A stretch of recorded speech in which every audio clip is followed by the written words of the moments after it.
اللهم صل صلاة كاملة وسلم سلاما تاما على سيدنا محمد الذي تنحل به العقد وتنفرج به الكرب وتقضى به الحوائج وتنال به الرغائب حسن الخواتم ويستسقى الغمام بوجه الكريم وعلى آله وصحبه في كل لمحة ونفس بعدد كل معلوم لك اللهم صل صلاة كاملة وسلم سلاما تاما على سيدنا محمد الذي تنحل به العقد وتنفرج به الكرب وتقضى به الحوائج وتنال به الرغائب وحسن الخواتم ويستسقى الغمام بوجه الكريم وعلى آله وصحبه في كل لمحة ونفس بعدد كل معلوم لك اللهم صل صلاة كاملة وسلم سلاما تاما على سيدنا محمد الذي تنحل به العقد وتنفرج به الكرب وتقضى به الحوائج وتنال به الرغائب وحسن الخواتم ويستسقى الغمام بوجهه الكريم وعلى آله وصحبه في كل لمحة ونفس بعدد كل معلوم لك اللهم صل صلاة كاملة وسلم سلاما تاما على سيدنا محمد الذي تنحل به العقد وتنفرج به الكرب وتقضى به الحوائج وتنال به الرغائب وحسن الخواتم ويستسقى الغمام بوجهه الكريم وعلى آله وصحبه في كل لمحة ونفس بعدد كل معلوم لك اللهم صل صلاة كاملة وسلم سلاما تاما على سيدنا محمد الذي تنحل به العقد وتنفرج به الكرب وتقضى به الحوائج وتنال به الرغائب وحسن الخواتم ويستسقى الغمام بوجهه الكريم وعلى آله وصحبه في كل لمحة ونفس بعدد كل معلوم لك اللهم صل صلاة كاملة وسلم سلاما تاما على سيدنا محمد الذي تنحل به العقد وتنفرج به الكرب وتقضى به الحوائج وتنال به الرغائب وحسن الخواتم ويستسقى الغمام بوجه الكريم وعلى آله وصحبه في كل لمحة ونفس بعدد كل معلوم لك اللهم صل صلاة كاملة وسلم سلاما تاما على سيدنا محمد الذي تنحل به العقد وتنفرج به الكرب وتقضى به الحوائج وتنال به الرغائب وحسن الخواتم ويستسقى الغمام بوجهه الكريم وعلى آله وصحبه في كل لمحة ونفس بعدد كل معلوم لك بسم الله الرحمن الرحيم الحمد لله صلى الله وسلم على سيدنا Muhammad ibn Abdullah ahbabana fillah. Para sahabat penggemar majelis zikir, majelis ilmu di mana saja Anda berada, pada kesempatan petang hari yang mulia ini, di hari Jumat yang terakhir daripada bulan Dzulhijjah, dan juga di hari yang amat mulia, pada waktu ijabah yaitu selepas asar, dan juga dengan salat dan salam yang kita lantunkan bersama, dan juga kita sama-sama berada di majelis zikir, di majelis ilmu. Mudah-mudahan kita senantiasa selalu mendapatkan yang terbaik, yang teristimewa, yang paling mulia di sisi Allah Jalla Jalaluh, yang sehingga dengan kita di antara daripada kumpulan yang layak untuk mendapatkan kebaikan dunia dan akhirat.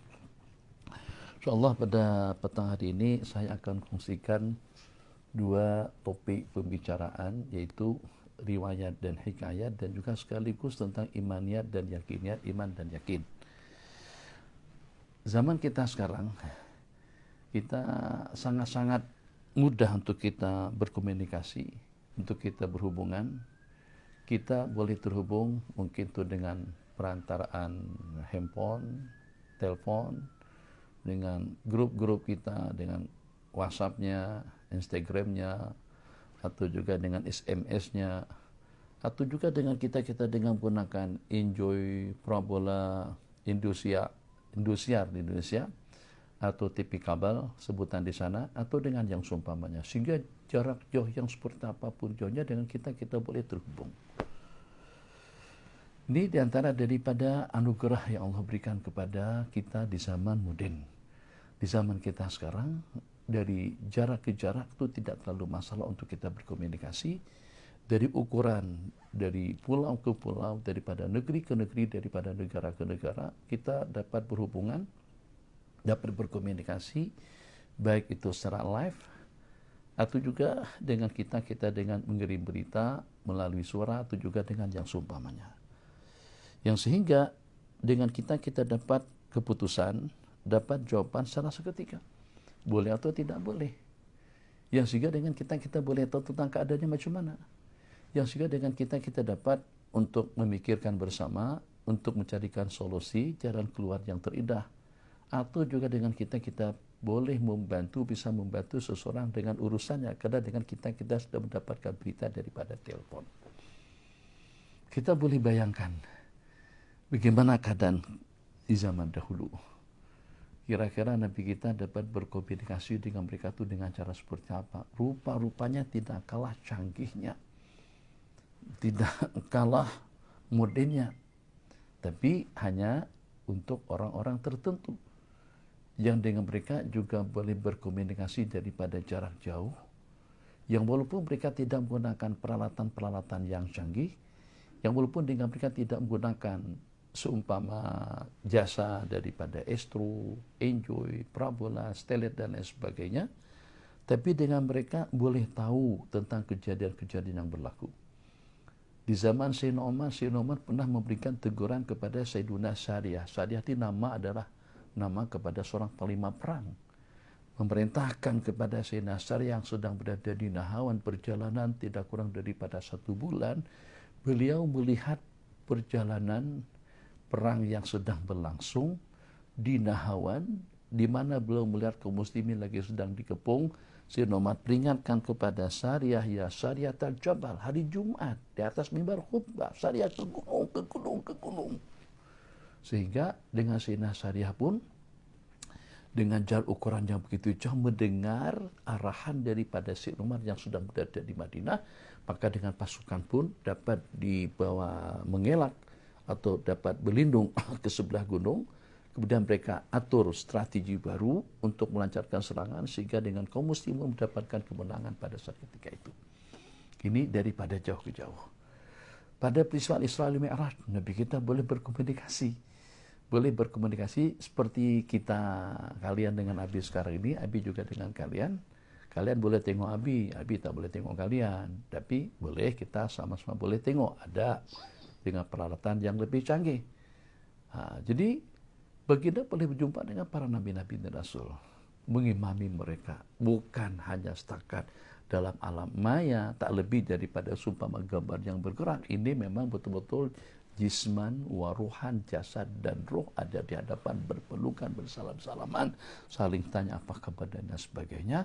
Padahal bukan sesama di dunia. Hampir kesemuanya nabi dan rasul yang Nabi kita jumpain pada peristiwa Isra wal Mi'raj itu sudah meninggal dunia, kecuali Nabiullah Isa alaihissalam. Nabi kita dapat berjumpa dengan mereka semuanya di Baitul Maqdis. Dan juga Nabi kita bukannya kepada alam kubur, bukan kepada alam akhirat, tapi pada alam surga dan neraka pun ternyata dengan baginda dapat menonton kejadian yang berlaku pada saat ketika itu daripada umatmu juga, baik itu dengan kebaikan juga dengan yang sebaliknya. Ini satu cara komunikasi, sehingga dengan berita boleh sampai kepada seseorang yang walaupun daripada jarak yang mungkin kalau dengan hitungan masa kita memerlukan waktu tidak kurang daripada berbulan-bulan baru kita sampai ke tempat berkenaan. Yang kedua, di kalangan orang-orang saleh kita boleh merenung. Kalau seandainya ada dengan seseorang di zaman kita sekarang dizalim, ditindas, diseksa, dianiaya, di sana ada wartawan, di sana ada polis, di situ ada keamanan. Angkat telepon, kita boleh berhubungan dengan siapa saja, sesaat waktu boleh sudah sampai ke tempat berkenaan. Tapi di zaman mereka macam mana? Dengan kuda memerlukan beberapa waktu. dengan otak memerlukan beberapa waktu. Nah, ini yang Abi ingin kongsikan. Masya Allah, tabarakallah, kesalahan daripada orang soleh. Sana'iul ma'ruf, jasa-jasa baik daripada sesiapa saja, itu akan mengelakkan kita daripada kematian buruk, su'ul khatimah, dan akan mengelakkan kita daripada bala dan juga daripada bencana. Jangan lupa, hidup untuk berbuat kebaikan dan untuk menyekat, menghalang, menyetop, melenyapkan segala keburukan dan kejahatan. Itu prinsip hidup. Hidup untuk kebaikan dan juga untuk melenyapkan segala keburukan dan juga segala bentuk kemaksiatan dan kemungkaran. Seseorang yang baik di sisi Allah Jalla Jalaluh, kalau dia tidak memiliki peralatan komunikasi, dia tak ada handphone, dia tidak ada parabola, dia tidak ada estru, dia tak ada TV, dia tidak ada peralatan canggih yang kita gunakan sekarang ini, dia boleh terhubung. Dia boleh terhubung dengan pihak-pihak berkuasa atau dengan ketua polis atau dengan pihak keamanan untuk menyelamatkannya daripada satu bahaya atau juga daripada satu ancaman atau juga daripada satu tindakan zalim dan diktator. Ini yang Abi nak kongsikan, waktu kita masih ada dalam 15 menit. Itu cerita dengan salah seorang gubernur Mosul. Mosul itu adanya di Irak. Dan juga dengan Diyarat, nama tempat, yang bernama Abu Ja'far Muhammad bin Qasim Al-Qarhi. Abu Ja'far Muhammad bin Qasim Al-Qarhi. Yang mempunyai teman, sahabat, dan juga pada masa yang sama adalah ketua polis negara. Kalau dengan bahasa kita dikenal dengan Ibn Aun, sahibu syurta, ketua polis, di mana dengan perantaraan ajudan atau PI daripada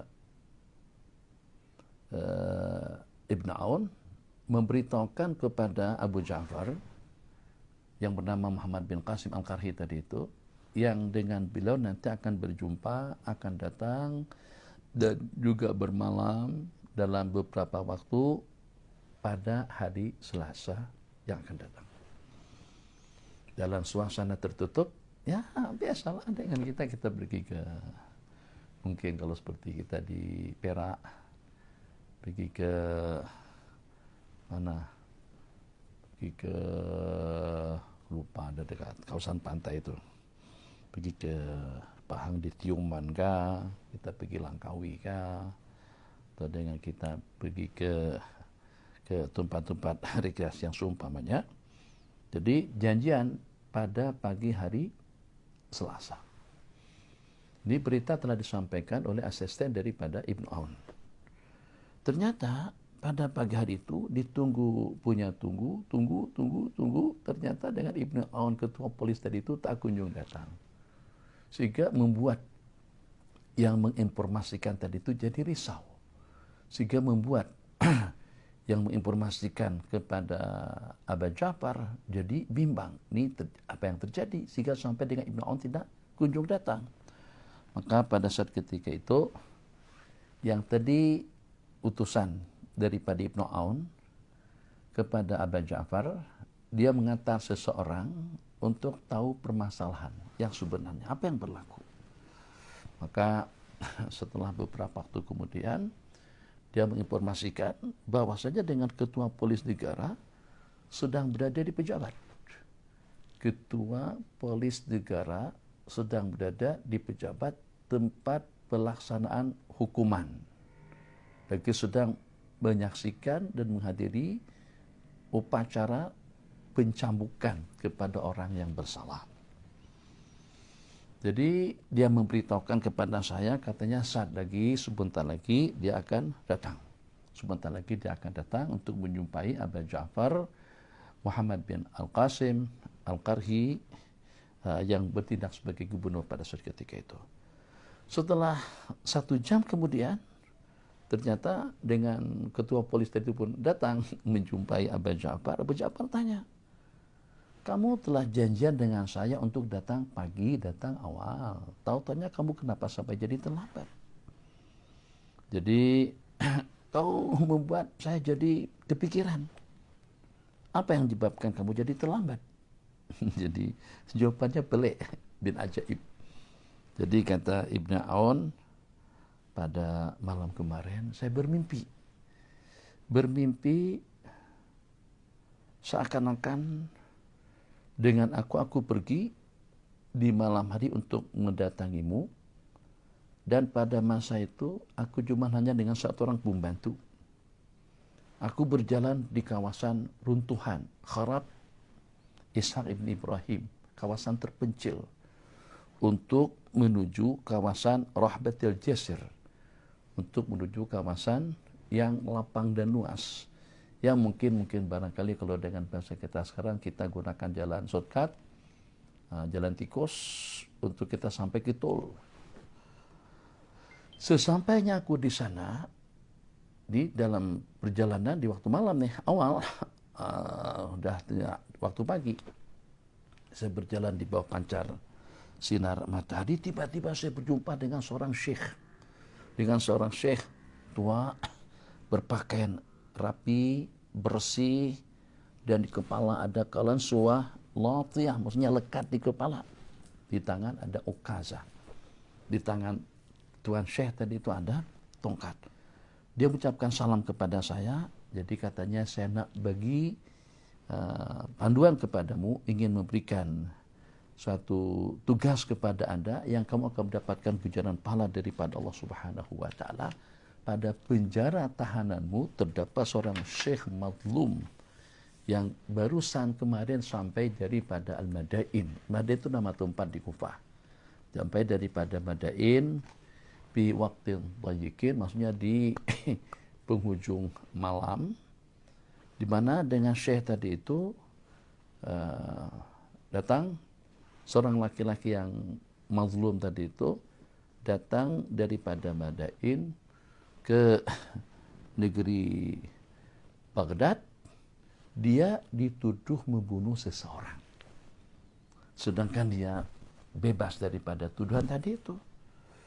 Yang dia sedang dipukul dan juga dihukum dan dipenjarakan oleh para petugas. Sedangkan yang membunuh laki-laki yang dia temui di tengah jalan tadi itu orang lain, bukan yang terbabit. Si pembunuh yang sebenarnya itu sedang berada di bilik tengah daripada 3 buah bilik yang tersusun. Jadi terdapat 3 buah kamar, 1, 2, 3, ya mungkin katakanlah rumah teres barangkali atau rumah susun. Jadi duduk di rumah-rumah tengah. Jadi dalam keadaan mabuk. Pertama dalam keadaan mabuk, telanjang, dan di depannya terdapat pisau yang berculumuran dengan darah. Kamu kejar dan lakukan apa yang sepatutnya. Jadi setelah menginformasikan perkara tadi itu, maka dengan syekh pun menghilang, aku pun terkejut. Ya Allah, ya Rahman Rahimin. Ini satu mimpi tanpa pikir panjang. Dengan Ibnu Aun, ketua polis tadi itu, macam seperti dapat telepon atau dapat panggilan daripada atasan untuk menyuruh pergi ke satu tempat, macam tu lebih kurangnya. Masya Allah, tabarakallah. Seorang laki-laki soleh ternyata ada yang menginformasikan dalam mimpi kepada pihak berwenang, kepada ketua polis. Ketua polis tadi yang bernama Ibnu Aun begitu dijaga, langsung saja siap dengan pakaian dinas, dengan kuda menuju tempat berkenaan. Kemana tempat yang dituju? Tempat yang dituju itu adalah Rahbatu Al-Jisr, satu tempat. Jadi setelah sampai ke sana, maka dengan Ibnu Aun pun bertanya kepada petugas dan juga kepada masyarakat setempat, apa yang terjadi pada malam kemarin. Jadi kata mereka, nih di sini, mereka tunjuk, rupa-rupanya kejadian itu pada pagi, dan jenazah si yang terbunuh masih belum dipindahkan lagi. Ini berlaku kes pembunuhan, dan kami temui syekh ini yang sedang dicambuk, dipukul, itu sedang berada di sampingnya. kami pukul, tapi tetap dia tidak mengaku. Jadi kata Ibnu Aun, saya tengok kesan daripada pukulan tadi itu pada tubuh syekh yang dituduh melakukannya. Maka aku pun bertanya tentang apa cerita, apa masalah, bagaimana sampai terjadi yang seperti itu. Jadi dia pun bercerita, saya adalah asal daripada penduduk Madain. Saya orang yang sangat dikenal di kawasan sana, orang yang bagus pergaulannya, orang yang baik kehidupannya, yang saya ditugaskan oleh Fulan bin Fulan untuk menjumpai Fulan bin Fulan daripada ahli Baghdad. Saya ditugaskan oleh seseorang untuk menjumpai seseorang daripada ahli Baghdad. Begitu saya sampai ke kawasan Baghdad untuk menyampaikan suatu amanah daripada awal kota Baghdad, maksudnya kalau seperti ini, begitu saya sampai ke tol, sampai ke plaza tol atau sampai ke pintu gerbang masuk kota Baghdad, ternyata aku terserampak dengan seseorang yang terbunuh, dengan seorang laki-laki yang terbunuh. Maka aku pun tidak tahu apa yang harus saya lakukan. Jadi tanpa disadari ternyata sedang berada di tempat, di lokasi adanya seseorang yang sedang terbunuh, mati terbunuh. Pada waktu aku sedang di sana, datang polis, datang pihak keamanan, sebab karena aku ada di hadapannya, mereka kira aku yang membunuh. Aku pun ditangkap, dipukul dan dianiaya sama mereka. Aku tidak mengenalnya. Yang pertama, aku juga tidak pernah berjumpa dengan dia. Yang kedua, mereka pukul aku, mereka penjarakan aku. Allah saja yang akan menyelamatkan aku. Jadi kata Ibnu Aun, qad farajallahu anka, Allah dah bagi jalan keluar kepadamu. Silahkan Tuan Syekh pergi kemana saja yang Tuan Syekh suka, bebas. Sebab ini Ibnu Aun bertindak sesuai dengan panduan mimpi. Panduan mimpi. Dari informasi seorang laki-laki itu yang berpakaian putih yang memberitahukan ada seorang laki-laki yang sedang dizalim dalam penjaramu. Nah, jadi kamu bebas. Setelah laki-laki tadi itu atau laki-laki tua tadi itu dibebaskan, maka Ibnu Aun bawa pasukan berangkat kemana? Pergi ke tempat yang telah disebutkan oleh laki-laki yang dalam mimpi tadi itu. Jadi setelah sampai ke kawasan tempat tersebut, nama tersebut namanya Talqu At-Tak, Talqutak atau Talqutik nama tempat. Di situ setelah sampai ke sana memang ada terdapat 3 buah rumah atau 3 buah kamar bersusun. Jadi langsung diserbu sama pasukan tadi itu rumah atau dengan bilik yang di tengah. Begitu digerbak, bahasa Indonesia digerbak, begitu dibuka, mungkin disepak, ditendang begitu, ternyata terdapat seorang laki-laki mabuk, tak pakai, tadi dikatakan seorang laki-laki mabuk bugil, hanya memakai celana pendek saja. Dan di tangannya terdapat pisau yang masih bercelumuran dengan darah. Dia berkata, alaik, naam ya Sayyidi. Dia langsung mengaku saya yang membunuhnya, manusia jahat tuh. Kalau dia mati, memang saya yang membunuhnya. Kalau seandainya luka, memang aku yang melukakannya. Jadi kata Ibni Aun, aku pun langsung membergolnya, mengikat kedua belah tangannya, dan menghantarnya masuk ke dalam tahanan penjara. Setelah aku balik, aku berjumpa dengan Al-Muwaffiq. Al-Muwaffiq khalifah pada saat ketika itu, dan aku ceritakan kejadian yang berlaku. Khalifah pun merasa heran betul dengan mimpi yang dilihat oleh Ibni Aun, dengan kejadian yang telah disebutkan. Maka Khalifah membuatkan keputusan, pukul si pembunuh tadi itu sampai binasa. Pukul si pembunuh tadi itu sampai mati, kemudian salib dia di kawasan berlakunya kes pembunuhan. Jadi supaya jangan sampai itu akan terulang kembali, jadi ibrah kepada masyarakat pukul dia sampai binasa, dan nanti disalib di kawasan berlakunya pembunuhan tersebut. Itu yang menyebabkan saya terlambat datang pada pagi hari ini. Jadi waktu kita pun juga sudah habis, cerita kita pun juga sudah habis. Jadi apa yang dapat kita ambil ibrah, ambil pelajaran? Kalau kita ada hubungan baik dengan Allah Jalla Jalaluhu, Allah tidak akan membiarkan kita. Tak kisah, tak ada orang yang tahu dengan amalan yang kita amalkan. Tidak ada orang yang tahu dengan bacaan yang dibaca. Mungkin ringkas saja dalam 1-2 menit. Kan kita pernah mendengar seseorang yang terbelenggu dengan hutang piutang. Nak mengadu kemana?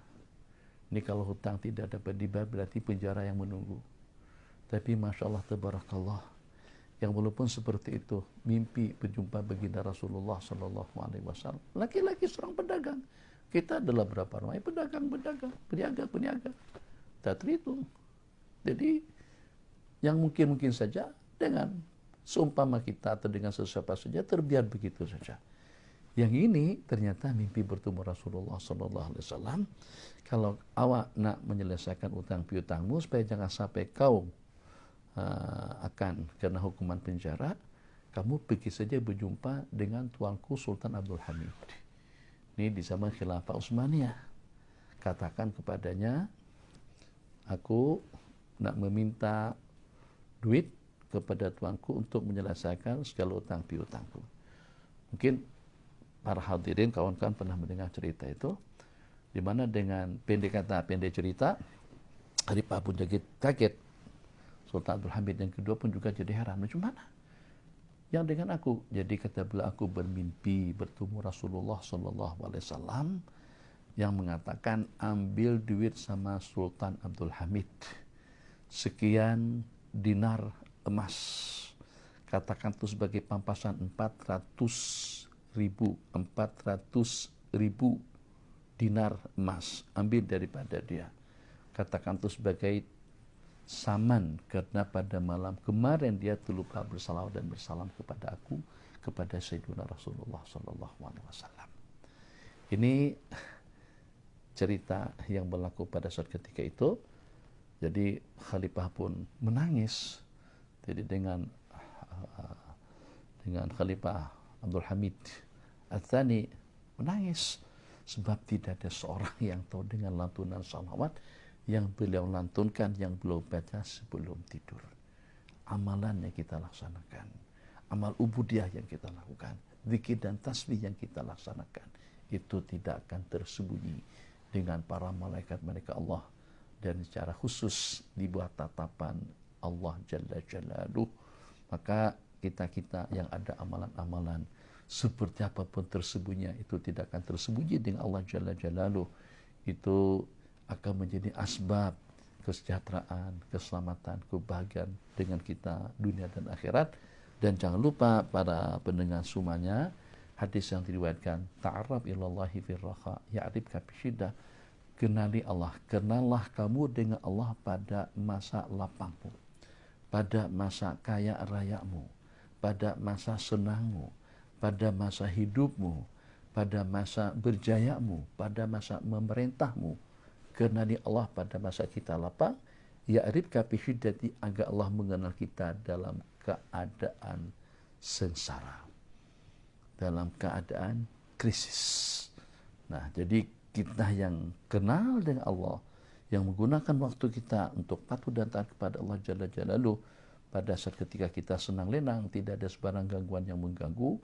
Sebagaimana kita kenal Allah pada saat ketika itu, Allah juga akan mengenal kita pada waktu kita dalam keadaan sempit, pada waktu kita dalam keadaan tertindas, pada waktu kita dalam keadaan dizalim. Bagaimana itu urusan Allah. Mungkin seperti cerita tadi itu, Allah hantar seseorang dalam mimpi untuk mendatangi pihak pengamanan atau pihak polis untuk menyelesaikan permasalahannya. Cara mana, lagu mana Allah menyelesaikan permasalahan kita, Allah akan berikan asbab taisir, kemudahan jalan untuk kita dapat mengatasi masalah atau juga problem yang sedang kita hadapi. Ingat dengan bahasa perumpamaan yang sudah menjadi masalah peribahasa, Man khadama khudim, orang yang melayan pasti dan pasti akan dilayan. Mudah-mudahan dengan kita dipilih oleh Allah Jalla Jalaluh menjadi manusia yang paling bermanfaat untuk orang ramai, untuk agama, untuk masa depan Islam, untuk suku dan bangsa dan juga keluarga. Man khadama khudim, man kana fi auni akhihi kana Allahu fi auni. Orang yang melayan pasti akan dilayan, orang yang senantiasa membantu pasti dan pasti akan dibantu. Kalau tidak dibantu Allah di dunia pun kita akan mendapatkan bantuan dan pertolongan kelak nanti pada hari kiamat. Wa ila liqa'in akhir insyaallah tafakuh. Insyaallah besok pagi kita dengan kitab Sunan Ibnu Majah, dan di sebelah tengah hari insyaallah kita dengan pengajian kitab Tarikhul Khulafa pada pukul 12. Tapi besok kita dalam 45 menit ke setengah jam. Jadi ini adalah merupakan pertemuan kita yang terakhir dengan iman dan yakin. Nanti kita akan ikuti program tafakuh Mahat An-Nur dan juga dengan Repe, dan juga yang sebelah pagi juga sekaligus Mahat Azen Bogor juga akan bergabung dengan kita pagi dengan Sunan Ibnu Majah, siang dengan kitab Tarikhul Khulafa, sementara sebelah petangnya kita akan membaca kitab As-Sunnah wal Bid'ah. Nanti Abi akan hantarkan jadwal kepada kalian. Oke, terima kasih semuanya. Mudah-mudahan kita diberikan kesehatan, keafiatan, dan selamat berjumpa kembali di lain kesempatan. Wassalamualaikum warahmatullahi wabarakatuh. Selamat bersalawat kepada baginda Rasulullah SAW.